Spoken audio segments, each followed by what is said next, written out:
Moving charges and magnetism, chapter number 4 start करते हैं इसे। इस चैप्टर में हमें बेसिकली पढ़ना क्या है, नाम से पता चल रहा है कि मूविंग चार्जेस की वजह से जो मैग्नेटिज्म होगा या मैग्नेटिज्म और मूविंग चार्ज के बीच में रिलेशन। अब मूविंग चार्ज इलेक्ट्रॉन्स हो सकते हैं, इलेक्ट्रॉन्स भी हो सकते हैं, प्रोटॉन्स की वजह से भी हो सकता है ना। करंट फ्लो कर रहा है।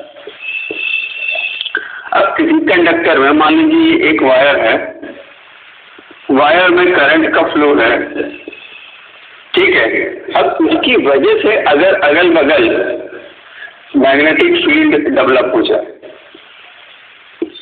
वो चाहे छोटा ही हो, लूप के फॉर्म में ही क्यों ना हो, it does not matter.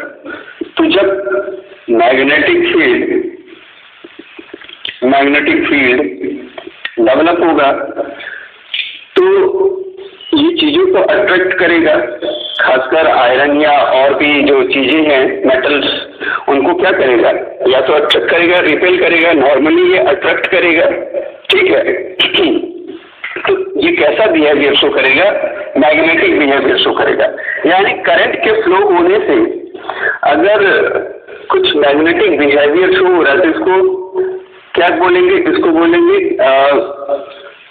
Mechanism, या किस तरह का मैकेनिज्म है ये, मैग्नेटिक मैकेनिज्म या मैग्नेटिक बिहेवियर, ठीक है। अब देखिए ऑयस्टर एक्सपेरिमेंट बहुत फेमस है। ऐसा क्यों? क्योंकि ऑयस्टर वो पहले आदमी थे जिन्होंने फर्स्ट टाइम ऑब्जर्व किया था। ये एक लेक्चर दे रहे थे, कोपेनहेगन यूनिवर्सिटी के प्रोफेसर थे, डच साइंटिस्ट थे ये, मतलब वहाँ पे पढ़ाते थे और ये फिजिक्स और केमिस्ट्री दोनों के नॉलेज रखते थे, दोनों को अच्छे से समझते थे। तो एक बार क्लास में पढ़ा रहे थे और एक वायर में एक्सपेरिमेंट करा रहे थे कि वायर में देखो करंट कैसे फ्लो हो रहा है, लाइक दिस। तो इन्होंने बताया कि करंट का डायरेक्शन इधर है, ये फ्लो हो रहा है ना। ऑब्जर्व क्या किया इन्होंने, भाई आज से 2000 साल पहले या उससे भी पहले से हमें ये मालूम है, 2000 साल पहले और उसके पहले से पता है कि करंट फ्लो होती है और मैग्नेट है दुनिया में। लेकिन मात्र आज से 200 साल पहले, ज्यादा बहुत पीछे नहीं जाते, सिर्फ 200 साल पहले ये फिनोमेना ऑयस्टर ने डिस्कवर की और फिर यहाँ से मूविंग चार्जेस एंड मैग्नेटिज्म का रिलेशन एस्टेब्लिश होना शुरू होता है। तो इन्होंने देखा क्या कि जब ये मूव, इसमें करंट मूव करता है, करंट मूव कर रहा है, करंट मूव कर रहा है। अब करंट मूव कर रहा है मतलब चार्ज भी मूव कर रहे होंगे, भाई उसके बिना करंट मूव करेगा नहीं। तो यहाँ पे नीडल्स जो रखे हुए थे, है ना, यहाँ पे जो नीडल रखे हुए थे इनमें रिफ्लेक्शन शो हो रहा था। अब ये जो एम्पियर वाले नीडल रखे थे ना, एम्पियर आप कह सकते हैं, एम्पियर मीटर वाले जो नीडल थे, या आप कंपास, अब उन्होंने जो कंसीडर किया था वो कंपास था ना, कंपास के नीडल की चेक की थी उन्होंने। तो उन्होंने देखा कि इसमें मूवमेंट हो रहा है, यानी ये मैग्नेटिक फील्ड बना रहा है कोई ना कोई। और उन्होंने देखा कि जैसे ये थोड़ा दूर है तो थोड़ा कम मूव कर रहा है, जैसे जैसे नजदीक लाते बहुत तेज तेज घूमने लगता था, बहुत जल्दी जल्दी ये घूमता था। तो इन्होंने इस फिनोमेना को फिर से चेक किया, इसका एक्सपेरिमेंट किया, और एक्सपेरिमेंट करने के बाद इन्होंने ये स्टैब्लिश किया कि यस, एक्चुअली में जो मूविंग करंट है उसकी वजह से ये नीडल में डिफ्लेक्शन हो रहा है। इट सिंपली मीन्स कि यहाँ पे एक मैग्नेटिक फील्ड क्रिएट हो रहा है जिसकी वजह से ये नीडल मूव कर रहा है, और यहाँ से रिलेशन स्टैब्लिश होता है moving charges and magnetism, moving charges and magnetism का रिलेशन। फिर आगे और भी साइंटिस्ट आए, लॉरेंस आए, जेसी बोस भी आए, है ना। तो इन लोगों ने बहुत मेहनत किया। हर्ट्ज का नाम आपने सुना होगा, हर्ट्ज आए फिर। तो नाउ अडेज अब इस पे बहुत सारी थियरीज हो चुकी है, क्योंकि अब हमारी अंडरस्टैंडिंग पहले से ज्यादा बेटर हो चुकी है, हम बहुत अच्छे से इस फिनोमेना को समझने लगे हैं। तो यही छोटा सा एक्सपेरिमेंट उन्होंने किया था, ठीक है। ऑयस्टर्ड ने एक्सपेरिमेंट किया था, पहले नीडल को दूर रखा, करंट को मूव कराया, तो नीडल किसी पर्टिकुलर डायरेक्शन में मूव हुआ, उसके बाद थोड़ा नजदीक लाया तो डिफ्लेक्शन और तेज हो गया, फिर अब की बार करंट का डायरेक्शन उल्टा कर दिया अपोजिट साइड में, तो इन्होंने देखा कि नीडल का मूवमेंट भी अपोजिट डायरेक्शन में हो रहा है। पहले मान लीजिए कि ये इस डायरेक्शन में मूव कर रहे थे, है ना, इस डायरेक्शन में जब यहाँ पे थे, जब करंट को अपोजिट किया तो इसका मूवमेंट भी अपोजिट हो गया। तो इन्होंने सीधा सीधा रिलेशन स्टैब्लिश किया कि अगर कहीं पे चार्ज मूव कर रहे हैं तो वो नीडल को डिफ्लेक्ट कर रहा है, यानी मैग्नेटिक फील्ड बना रहा है, और चार्ज की डायरेक्शन से मैग्नेटिक फील्ड का डायरेक्शन डिसाइड हो जाएगा। इस एक्सपेरिमेंट से ऑयस्टर्ड ने ये प्रूव किया। सो ये क्लियर हो गया। ओके, सो मैग्नेटिक फील्ड की बात कर रहे थे हम लोग। तो what is actually magnetic field? Magnetic field is nothing but the space around any conductor which carrying current, और वहाँ पे ऐसा स्पेस होगा जैसे कि ये कंडक्टर है और इसमें अगर करंट फ्लो हो रहा है तो इसके अगल बगल का स्पेस, दिस स्पेस है ना, स्पेस, ये क्या हो गया, स्पेस। अब ये कैसा स्पेस है? इस स्पेस के आसपास कोई भी कंडक्टर दूसरा कंडक्टर लाइए तो वो इसको अट्रैक्ट करेगा, अट्रैक्ट या रिपेल जो भी करे, या मैग्नेटिक नीडल आप यहाँ ले आएंगे तो उसमें डिफ्लेक्शन शो होगा। अगर ऐसा होता है तो आप कहेंगे कि यहाँ पे मैग्नेटिक फील्ड है।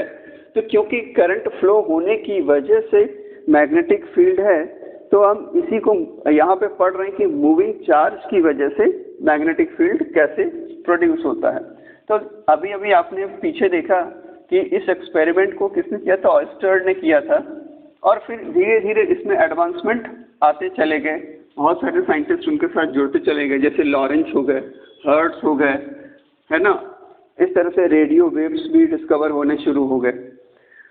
फिर अगर हम बात करें मैग्नेटिक फील्ड की, तो वेक्टर फॉर्म में इसे आप बी से डिनोट करते हैं, है ना, मैग्नेटिक यहाँ पे फील्ड को बी से डिनोट करते हैं वेक्टर फॉर्म में, और इसको मैग्नेटिक इंडक्शन या मैग्नेटिक फ्लक्स डेंसिटी भी कहते हैं।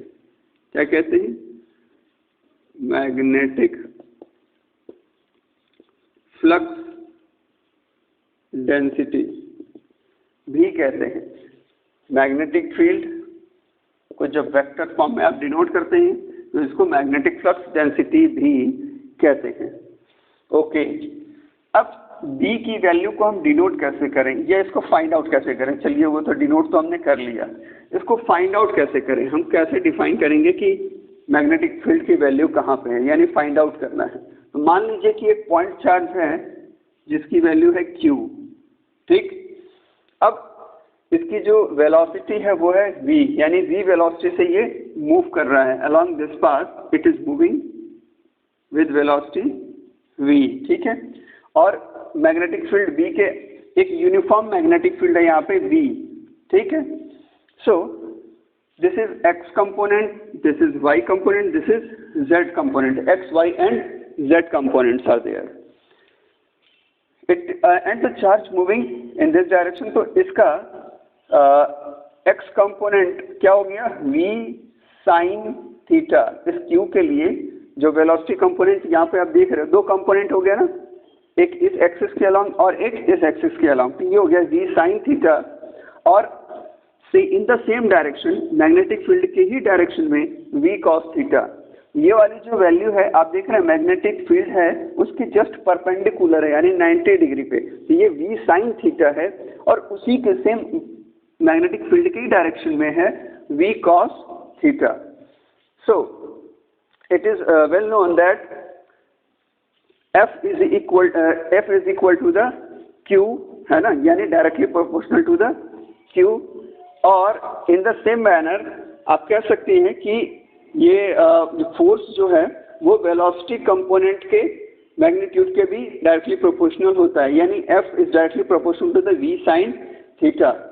इसी तरह से मैग्नेटिक फील्ड के मैग्नीट्यूड के यानी B के मैग्नीट्यूड के डायरेक्टली प्रोपोर्शनल होता है, तो F is directly proportional to the B। अब इन तीनों को कंबाइन कर देते हैं, कंबाइन कर देंगे तो ये हो जाएगा F proportional to the Q V sine theta B। Proportionality का साइन हटाएंगे तो हो जाएगा F is equal to K Q V sine theta, K Q V sine theta. If K is equal to 1, then you can say that F is equal to the how much? It is equal to the Q V sin theta B। यही तो होगा, Q V sin theta B। Confirm? Yes, ठीक है। तो ये हो गया equation number आप 5 दे सकते हो। अब वेक्टर के फॉर्म में अगर लिखते हैं in the very vector form, you can say that और F is equal to Q के साथ आप क्या करेंगे भाई, वो तो Q ही रहेगा, है ना। तो ये हो गया Q इंटू, या आप कह सकते हैं Q V और B, तो V इंटू B एग्जैक्टली। ये आपका हो गया वेक्टर फॉर्म, ये हो गया वेक्टर फॉर्म। अब यहाँ से आप इजीली फाइंड आउट कर सकते हो, B की भी वैल्यू निकाल सकते हैं, और you can say that B is equal to how much, F upon Q into V। So this is how you can calculate the magnetic field, या आप कैसे रिलेशन इस्टेब्लिश कर सकते हैं। इसी तरह से आप रिलेशन इस्टेब्लिश कर सकते हैं और बता सकते हैं कि फोर्स के साथ मैग्नेटिक फील्ड, चार्ज के मूवमेंट या उसकी वेलोसिटी के साथ क्या रिलेशनशिप्स हैं। तो ये क्लियर हो गया ये वाला section, okay. So definition of B, अगर हम डेफिनेशन की बात करें, by definition you can say that if V is equal to 1, Q is equal to 1, sine theta is equal to 1, और ये तब होगा जब थीटा की वैल्यू 90 डिग्री होगी। तो इस कंडीशन में ये सारी वैल्यूज यूनिट हो जाएंगी, therefore F is equal to B। तो बाय डेफिनेशन, अब आप यहाँ से बाय डेफिनेशन ये समझ सकते हैं क्या है कि the magnetic field induction at a point in the magnetic field in a particular magnetic field is equal to the force experienced, है ना। इस रिलेशन से यही पता चल रहा है F is equal to B, force experienced by a unit charge moving with a unit velocity perpendicular to the direction of magnetic field at that point. याद रखना परपेंडिकुलर होगा, है ना। तो परपेंडिकुलर मूव करेगा तो फोर्स के बराबर होगा जो उस पर मैग्नेटिक, किसी भी, ये पॉइंट चार्ज है और ये मैग्नेटिक फील्ड है, ठीक। अब इस पे फोर्स कितना हो रहा है, तो जब ये v वेलोसिटी से इस डायरेक्शन में मूव करे, यानी परपेंडिकुलर डायरेक्शन में मूव करे, तो परपेंडिकुलर डायरेक्शन में जब ये चार्ज मूव करेगा, charge Q is moving with velocity v in a perpendicular manner, किसके परपेंडिकुलर होगा, B के परपेंडिकुलर, तब आप कह सकते हैं कि ये मैग्नेटिक फील्ड एक्सपीरियंस कर रहा है उस पर्टिकुलर पॉइंट पे, या यही आपका B का डेफिनेशन होता है। अब इसके कुछ स्पेशल केसेस बन सकते हैं। कौन कौन से केसेस बन सकते हैं भाई, आइए देखते हैं। पहला स्पेशल केस है if theta is equal to 0, अगर थीटा इज इक्वल टू 0 या Q V sine theta B, अगर थीटा की वैल्यू 0 या 180 हो। अब इसका मतलब क्या हुआ कि ये जो चार्ज Q है और ये B का डायरेक्शन है, अब थीटा की वैल्यू 0 है ना, यानी जो V है, वेलोसिटी है, वो किसके अलॉन्ग जा रहा है, इसी के अलॉन्ग जा रहा है, जिधर b का डायरेक्शन है उसी डायरेक्शन में v भी है, यानी चार्ज की वेलोसिटी एकदम सेम डायरेक्शन में मूव कर रहा है। और अगर 180 है तो इसी के ठीक अपोजिट साइड में मूव कर रहा है, जस्ट अपोजिट, यानी सेम प्लेन पे जस्ट अपोजिट डायरेक्शन में हो गया 180। अब ये इन दोनों ही केस में थीटा की वैल्यू क्या होती है? 0, है ना। इसकी थीटा की वैल्यू, भाई थीटा की वैल्यू 0 का मतलब कि ये इसी डायरेक्शन में तो मूव कर रहा है और ये 180, तो आप कह सकते हैं यहाँ 180, तो sine 0 degree is equal to 0 and sine 180 also 0। तो आप कह सकते हो कि Q इंटू, अब ये साइन थीटा की वैल्यू क्या हो जाएगी? 0, Q into V into 0 into B is equal to 0। It is what? Equals to 0, है ना। यानी F is equal to 0. So you can say that when charge is moving along the magnetic field, the force experienced by the charge is 0. Means it cannot experience any force. Simply it cannot experience any force. F is equal to 0. आप minimum कह सकते हो इसको, है ना। Again अब एक दूसरा केस ले लीजिए, स्पेशल केस नंबर 2, ठीक है। स्पेशल केस नंबर 2 ले लीजिए। ओके, तो केस नंबर 2, जब V की वैल्यू 0 हो जाए, यानी चार्ज रेस्ट पे आ जाए, यानी ये जो चार्ज Q की पोजीशन है यहाँ पे, ये रेस्ट पे रहे, ये मूव ही ना करे, मतलब ये किसी भी डायरेक्शन में मूव नहीं कर रहा, एकदम रेस्ट पे पड़ा हुआ है। मैग्नेटिक फील्ड भी है, लेकिन उस मैग्नेटिक फील्ड में भी ये रेस्ट पे पड़ा हुआ है, रेस्टिंग पोजीशन पे है।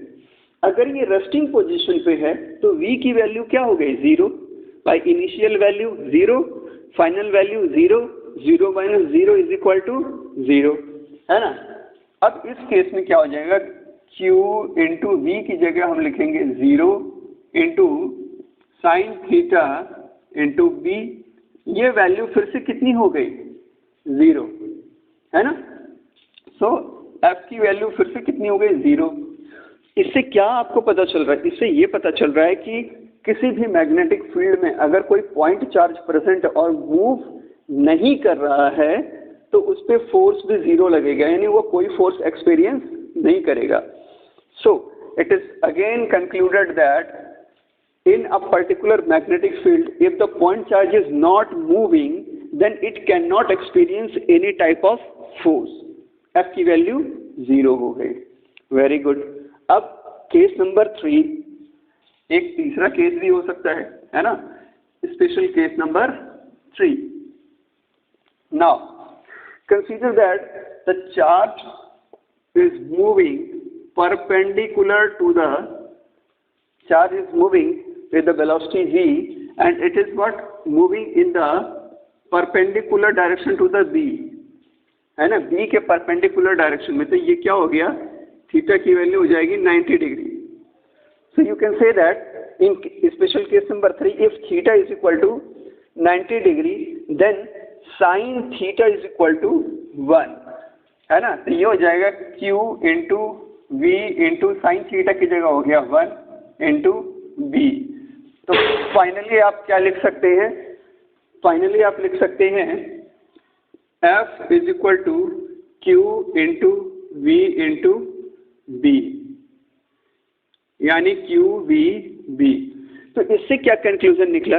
आप क्या कंक्लूड कर रहे हैं इससे? इससे आप ये कंक्लूड कर पा रहे हैं कि फोर्स मैक्सिमम एक्सपीरियंस हो रहा है। Force is maximum experienced at this condition. At which condition? When charge is moving perpendicular to the direction of magnetic field. ठीक है ना, मैक्सिमम फोर्स एक्सपीरियंस कर रहा है। इसी को एक्सप्लेन करने के लिए फ्लेमिंग का लेफ्ट हैंड रूल है, आप इसको स्क्रीनशॉट कर सकते हैं, नोट्स भी बना सकते हैं, ठीक है।